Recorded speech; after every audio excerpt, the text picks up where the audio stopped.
我好幾個俄羅斯妹朋友而家咧變咗俄羅斯醫啦嚇，喺聖彼得堡㗎。俄羅斯一免簽咧，可能 feel 到我又蠢蠢欲動啊！突然間咧推咗好多中國人喺俄羅斯俾黑警老笠嘅視頻俾我嘅，跟住冇幾耐咧，柬埔寨話免簽啦。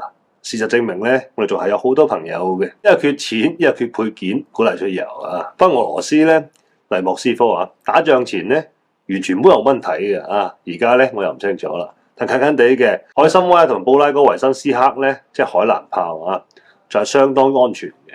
遠東地區啊嘛，就貼住中國嘅，等於咧自己地方咁上下噶啦。而百幾年前咧，又真係自己地方嚟嘅。反正凌晨2、3點喺度街度遊蕩，什麼酒吧、桑拿夜總會啊，乜問題都冇嘅。嗰邊啲俄羅斯妹咧對中國人咧，相對莫斯科嚟講咧會友善好多噶。不過今日咧唔係講俄羅斯啊，而係咧講曾經全世界炸得人最多嘅地方，俄羅斯第一個承認佢政權合法嘅阿富汗。We have one message for America. Welcome to Afghanistan. 自從阿富汗喺2021年啊，俾塔利班咧重新話事之後啊，全世界咧都以為阿富汗收檔㗎啦啊，永墮呢個黑暗嘅美軍走佬咧嗰個畫面啊，軍機度咧飛嚟落嚟嗰個畫面咧，我諗大家應該睇過嘅。新聞世界全部發佈最高級別嘅旅遊警告㗎，同我哋發佈嘅日本旅遊警告咧唔同嘅。新聞世界係話啊，不惜一切代價避免前往阿富汗嘅，但係啊，你有你法，佢有佢去嘅。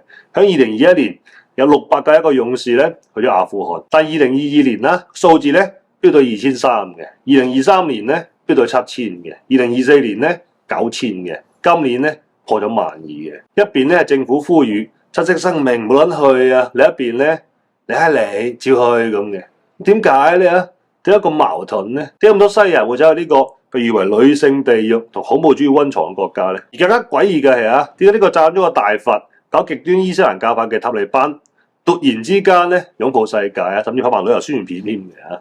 不過咧，個人覺得呢條宣傳片咧真係拍得幾過癮嘅啊，好過好多地方文旅添嘅啊！喺啲旅行自媒體嘅圈裏邊啊，去過阿富汗嘅含金量咧同登過珠峰差唔多嘅啫。你晒張喺巴黎鐵塔下邊飲下午茶嘅相出嚟，以為知道急事啦！我輕描淡寫咁樣咧喺留言區度咧發張喺阿富汗首都喀布爾嘅自拍啊，旁邊有幾件咧戴住頭巾揸住 AK 嘅塔利班，巴黎鐵塔咧即刻收檔。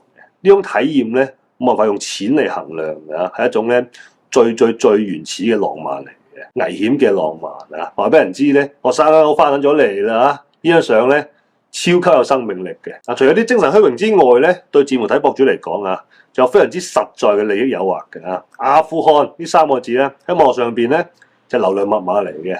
國內啲自媒體平台咧唔帶貨冇收入啫嚇，但喺國外嘅平台咧唔係㗎，一個 blog 標題係我喺塔利班統治下嘅阿富汗點樣生存24個小時咁樣 ，YouTube 播放量咧輕鬆過100萬㗎，一條20分鐘嘅片100萬播放量，好過我哋普通人打幾月工㗎啦。而塔利班咧亦都樂於見到呢啲咁嘅片嘅，只係鏡頭咧唔肯影佢啲暴力啊，同埋啲女咧就聚焦響恢復秩序啊、穩定啊，同埋佢哋獨特嘅文化上邊咧，佢哋會開綠燈俾你添㗎。我咪群眾演員咧嚟配合你嘅，呢招咧可能同我哋隔籬屋學嘅。除咗呢啲之外啊，風景咧都係阿富汗王牌之中嘅王牌嚟嘅啊！拋開政治啊、打仗呢啲咁嘅嘢啊，阿富汗嘅風景咧都算係史詩級別㗎啊！佢有個國家公園咧叫做班達米爾嘅，係個大峽谷嚟嘅啊！啲湖水咧藍到難以形容啊，旁邊啲紅色嘅岩石一襯埋咧，嗰隻咁嘅視覺衝擊咧〜唔差過全世界任何一個國家公園啊！後影張相咧，擺上你個 IG 都幾千讚、幾萬讚嘅，同埋支 AK 咧，閒閒哋過100萬。不過呢個公園咧，阿富汗嘅女人咧係禁止進入㗎，佢甚至冇男性親屬嘅陪同下邊咧係唔俾咧入任何公園嘅，市區啊或者門口嗰啲咧都唔得㗎。其實喺上個世紀50年代到70年代，阿富汗咧同戰亂呢2個字咧係9唔搭8㗎。嗰陣無數嘅西人啊，從伊斯坦布爾出發，穿阿富汗，經歷喀什米爾，最尾咧入加德滿都嘅，係一條傳奇嘅旅遊線路嚟嘅。呢條線路咧叫做希皮士之路啊，係亞洲咧最出名嘅旅遊線路嚟嘅。嗰陣阿富汗嘅首都喀布爾啊，周圍咧都係啲西人嘅背包客嘅，周圍都係啲餐廳啊、旅館啊。嗰陣喀布爾咧代表住自由嘅，係東西方文化交融嘅地方，一啲都唔差過咧當時嘅伊斯坦布爾嘅。喺1979年啊，蘇聯入侵之後咧，呢個地方又完全唔同晒啦，打10年仗，由內戰去到90年代。塔利班咧第一次掌權，第一次話事嘅，行極端伊斯蘭教法，唔單止咧經濟收皮，甚至呢個國家旅遊業嘅靈魂、自由啊、freedom 啊，都不撚咗敗。最象徵性嘅旅遊業災難咧，就係佢哋玩滅佛啊，炸咗2座咧超過1600年嘅巴米揚大佛嘅，摧咗伊斯蘭王朝咧1000幾年以嚟嘅文化包容啊。塔利班點解要斬咗佢咧？冇人知嘅，全世界都知嘅係啊，佢親手斬咗咧阿富汗棵搖錢樹嘅。如果冇炸，會我哋啲人去管理，停車係收你2草，擺渡車係收50，門票3嚿，再加埋啲酒店啊、食飯啊、桑拿一條龍咧2尊佛啊，夠養起佢1成人口㗎啦。除咗文化自殘之外咧，阿富汗仲有生態災難嘅。喺塔利班第一次掌權嘅90年代啊，阿富汗咧成為咗啲波斯灣石油佬嗰個狩獵場啊，俾錢咧就可以入去捕標㗎啦。差唔多絕種嘅亞洲獵豹啊、波斯羚羊啊，邊樣珍貴包唔加盞咧就肥邊樣啊，嚴重咁破壞咗咧當地嘅生態平衡嘅。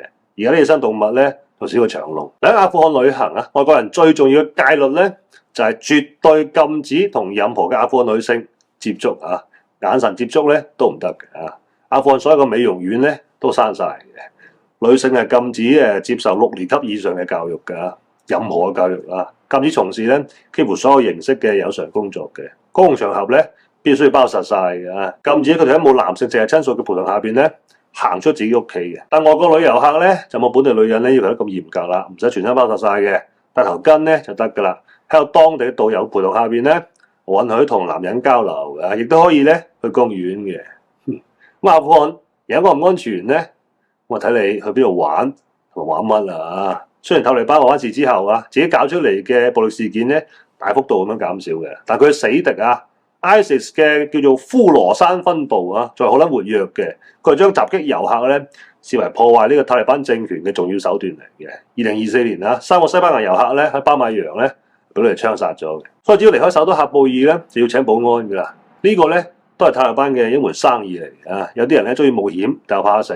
塔利班咧就提供呢個安保啊，加導遊俾佢哋嘅，仲揾埋啲英雄救美添嘅，揾啲人咧扮劫匪咧揸出嚟老笠你，跟住咧俾啲保安趕走咗咁樣。不過腎上腺素咧從呢個褲浪咧飆到心口啊，飆埋上頭頂嘅。啲保安趕咗你，咁你係咪要重酬人啊？你由收入來源嚟噶嘛？所以好似好危險咁啊！但係阿富汗嘅手續咧簡單到爆嘅。咁點解阿富汗要推動呢個旅遊業咧？因為啊受到西人世界嘅全面制裁，阿富汗嘅經濟咧已經崩潰啊！75% 嘅人咧生活喺極端貧困線下邊嘅。塔利班政權要繼續運作，就要硬通貨啦，美金啊、歐元啊、英鎊啊、人仔啊。而旅遊業咧係少數可以繞開制裁，直接收到 cash 嘅渠道。除咗錢之外打破呢個國際社會嘅孤立咧，係塔利班最主要嘅工作之一啊！而家都中意刺激嘅人，或者為咗流量嘅網紅咧，就係佢哋最好嘅宣傳渠道啦。呢啲人去阿富汗同朝鮮一樣嘅，都會見到咧一片祥和嘅，民眾友好，社會穩定嘅。同埋咧講咗幾十年阿富汗點樣恐怖啦，再講呢啲咧冇流量嘅。點樣翻轉咧就唔同啦。所以佢哋呈現出嚟嘅視頻咧都係去政治化嘅，都好美好嘅。呢啲咧就係塔利班咧想對外推銷嘅嘢啦。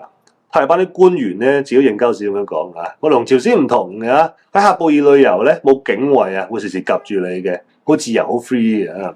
但佢哋啲女咧就冇咁好彩啦。喺今年嘅7月份俄羅斯咧係第一個企出嚟，正式承認咧塔利班政權嘅，可以獲得西人世界之餘咧，又可以提前佈局中亞、南亞嘅能源管道計劃㗎，即係將自己天然氣睇下咧點樣經過嗰堆斯坦啊，再經過阿富汗啊，或者印度啊呢個人口第一大國嘅。而俄羅斯咧並唔係唯一一個㗎，嚟到而家12月啦，已經23個國家咧同塔利班咧有某種形式嘅外交啦，其中包括德國啊、西班牙啊、中國啊、土耳其啊、阿聯酋啊，全部咧都瞄住佢啲礦嘅。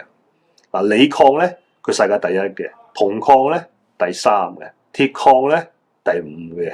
啲神會刀吧，所以某條 safe trip 嘅視頻咧都係幫塔利班做一啲宣傳嘅。無論啲國家官媒點樣宣傳佢危險，但因為而家啲官媒咧冇乜公信力㗎，所以越嚟越多人咧出阿富汗旅行嘅。估計2026年啦又會翻一番。我睇下幾時咧會喺新疆附近檔，話唔定咧都會走翻轉嘅。專門嘅話咧就唔會㗎啦。因為玩槍咧，我去泰國、去美國睇風景咧，新疆大把嘅。喺新疆咧可以同女傾偈，阿富汗唔得㗎。新疆咧就有豬肉食，阿富汗咧冇有嘅。我啲好好邊午餐肉咧賣唔到過去嘅，所以大家幫幫手啊，篤2罐嚟試下。我哋隻特調藏香豬午餐肉，睇下有幾好食啊！睇同街邊嗰啲咁嘅街貨咧有咩分別？條 link 咧我擺喺評論區。嗱，所以旅遊業咧為呢個國家注入咗啲蚊型嘅現金流啊，但有個問題咧就好難忽略嘅，就係一個將1半人口禁錮住嘅政權，係咪真係可以帶領一個國家走出呢個貧困，走向呢個光明啦？你去或者唔去，啲國家承認佢或者唔承認佢，每一個選擇咧，唔單止係關於旅遊同埋外交嘅，而係一個人一個國家願會有一個點樣嘅價值觀去背書嘅。下次見，拜拜。